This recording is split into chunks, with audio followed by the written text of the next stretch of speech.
Morning, everyone. I'm Laura Batcha, the CEO and Executive Director of the Organic Trade Association. It's such a pleasure to be here and see so many folks. Thanks for turning out. We had a fantastic day yesterday with member meetings going on all day long, and the board of directors and myself had a chance to hear reports out from some of those working meetings, and many of you were hard at work. We have a new task force formed coming out of it.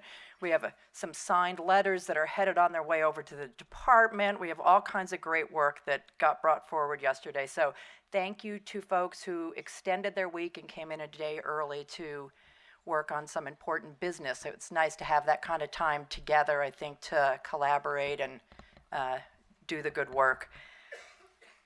Before I get started, I just want to thank our sponsors. It takes a lot of effort to pull the program together here every year for Policy Conference, and we couldn't do it without the sponsors. So thank them in person when you mingle with your colleagues over the course of today and tomorrow. But I just want to recognize everybody. Our platinum sponsors include Cliff Bar, Mom's Organic Market, Nature's Path, and Organic Valley. We extend a huge thank you to you for supporting the event. Our gold sponsors include Driscoll's and Hidden Villa and Cahey. And our silver sponsors include Applegate, Earthbound Farms, Hain Celestial, Sun Opta, UNFI, and White Wave Foods. Thank you to all of you. As well as support for some farmers to attend the program this year from Applegate, CCOF, Kamut, Nature's Path, Organic Valley, and UNFI. So a round of applause to everyone for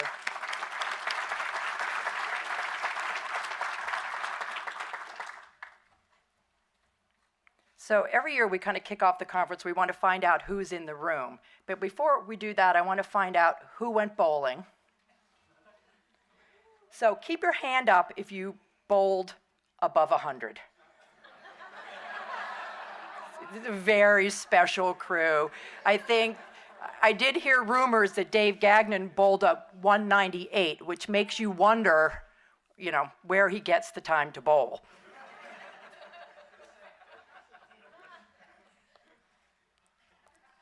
So we have members from across the whole country here today, but I always like to check first thing in the morning, because we can see one of the things that is so great about the Organic Trade Association is the diversity of our membership. And we like to celebrate that. It's the place where we may not always agree on everything, but we get to come together and work it and share ideas across the supply chain. So let's see who we've got in the room with us today. How many folks are farmers, ranchers, dairymen, involved in primary production of organic crops? Thank you for all your hard work.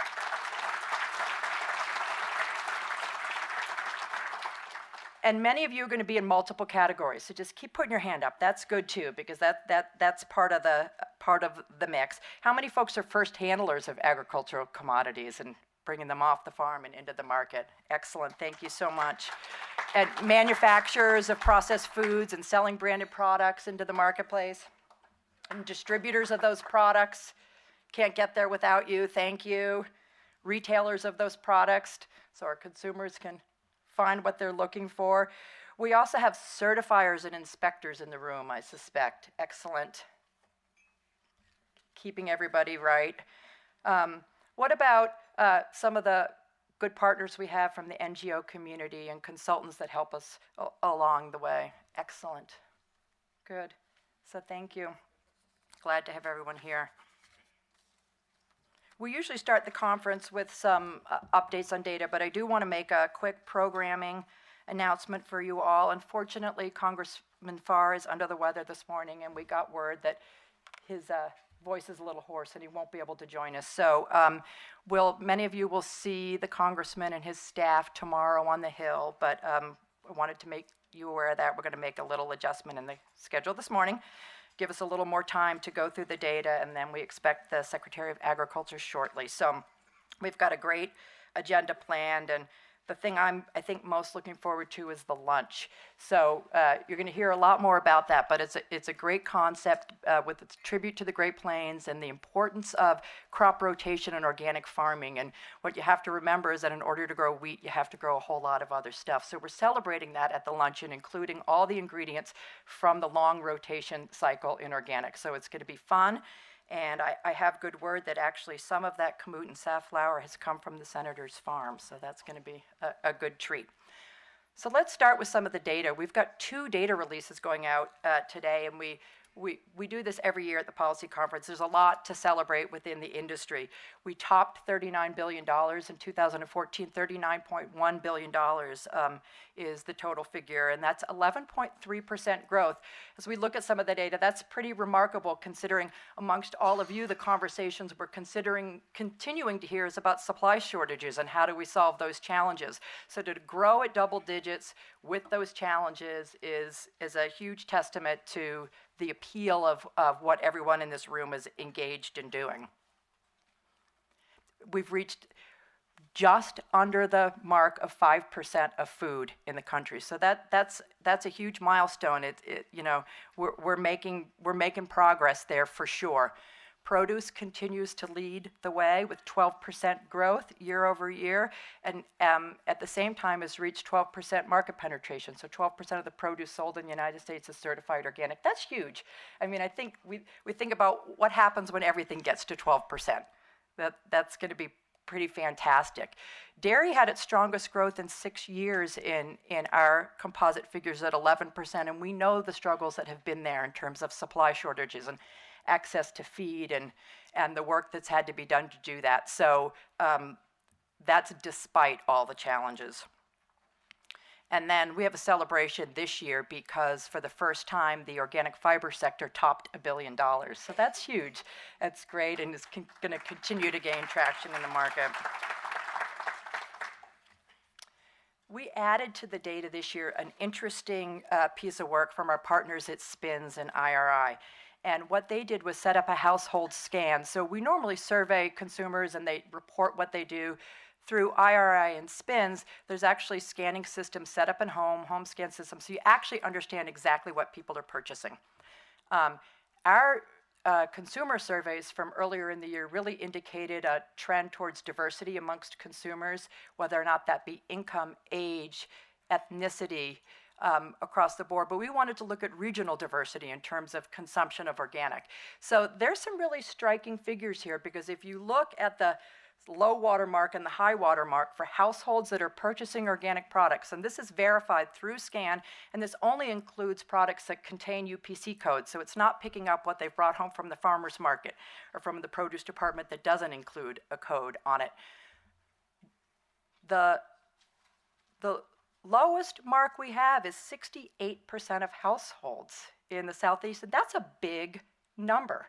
And that's a verified number. It's gone scanned through the register and into their home, in their refrigerators, in their cupboards. The high mark is New England and the Pacific Northwest at 87% and 86% of households. That's pretty much, you know, almost everybody. And even that 68% number is a tremendous figure that really shows the widespread adoption. And I think there's some interesting figures in there when we look at some of the growth rates of these cities. The highest, we have the top 25 cities in terms of growth rates. And this isn't all of them, but this is some highlights for you. Salt Lake City. Number 2 is Dallas-Fort Worth at 32% growth. Phoenix, Arizona. Little Rock, Arkansas. Baltimore, Maryland, and Washington, D.C. Hopefully our government partners there stocking their refrigerators with organic. Wichita, Kansas in the top 25. Memphis, Tennessee in the top 25.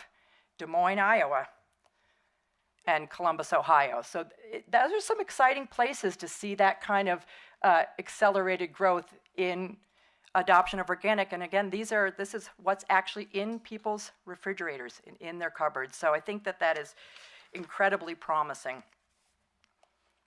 One of the other things that we did this year, and there's going to be a great breakout session on it this afternoon, but we partnered with Penn State University and Professor Janicki, who's an ag economist there. And 3 years ago, for the first time, harmonized system trade codes began to be established for tracking organic products. We celebrated that milestone a number of years ago. Many folks who have been around the table, that was a 10-year policy initiative to get those first codes set up. It took a lot of heavy lifting. We don't have everything tracked, but we're in the dozens in terms of exports and dozens in terms of imports. Twice a year,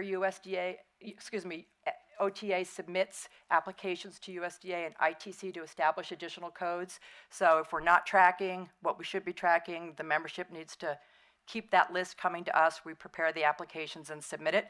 But after 3 years of tracking, we asked Professor Janicki to analyze that data and see what was going on a composite, both looking at imports versus exports, but also where the product's going, where it's coming from, how we compare to the conventional market in terms of trade. And we found some interesting findings. Exports are strong in organic, growing almost 20% over the tracked period. The equivalence arrangements are having a good impact in that market. From what we're tracking, the strong lead in exports is in fresh product. Part of that is limited by the view we have on the codes. But I think that the big news in there is that U.S. certified organic fresh fruits and vegetables are highly preferred around the world. Strong adoption of those products, high growth. And we've got some exciting specifics, because in some cases the export of those specific fresh fruit and vegetable commodities, it's at a very high level. 23% of carrots exported out of the United States are certified organic. 27% of onions exported out of the United States are certified organic. 33% of spinach leaving the United States, fresh spinach, is certified organic. And 42% of cherry tomatoes. I mean, those are some crazy numbers. And again, just sort of imagine when that happens on a grand scale. But I think it's a testament to the quality of the product that's being produced and the adoption of those products. When you look on the import side, the imports are exceeding the exports into the United States. And again, this is for what we're tracking. But in the top 5, 4 of the top 5 are products that are not as widely produced in the United States or not produced in the continental United States. We have coffee and bananas on that list, and we've got mangoes, and we've got olive oil on the list. So I think those are things that we're going to expect to see imported. Much of the imported fresh produce, the data shows in the report that Ted prepared, it's counter-seasonal supply. So the exports go up in season and the imports go down, and then vice versa. So there's a real balance of how that's happening in the marketplace. It isn't involving displacement. But the number 2 imported commodity into the United States is soybeans, and number 10 is corn.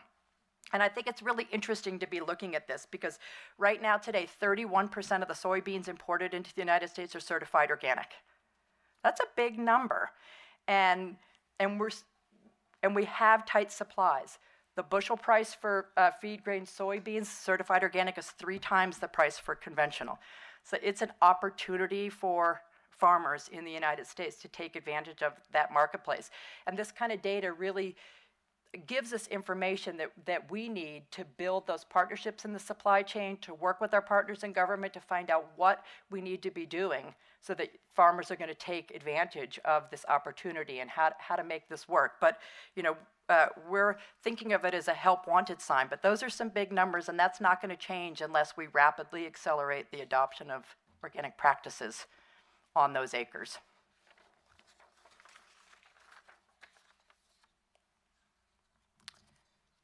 We've seen all this in the media on the supply shortages. The Wall Street Journal, NPR, local agriculture papers, headline after headline. So we've been talking about this for over a year now, I think, as an industry. And we've also got some hard data on the table from our trade guides. And so really, we're turning the corner now and focusing on solutions. There were a lot of member meetings yesterday that were trying to get at the heart of this through the Farmers Advisory Council, what it's going to take to help encourage, support, and train new farmers through mentorship programs, and some really great ideas around student loan forgiveness for young folks going into agriculture. There was some really great, robust discussions on the idea of transitional certification and what role that might play to create some transparency in the marketplace, to see what acres are coming on where, to provide oversight and assistance for folks in that critical transition time, and maybe help them access some programs at USDA that they're currently not able to access because there's not a system for designating them.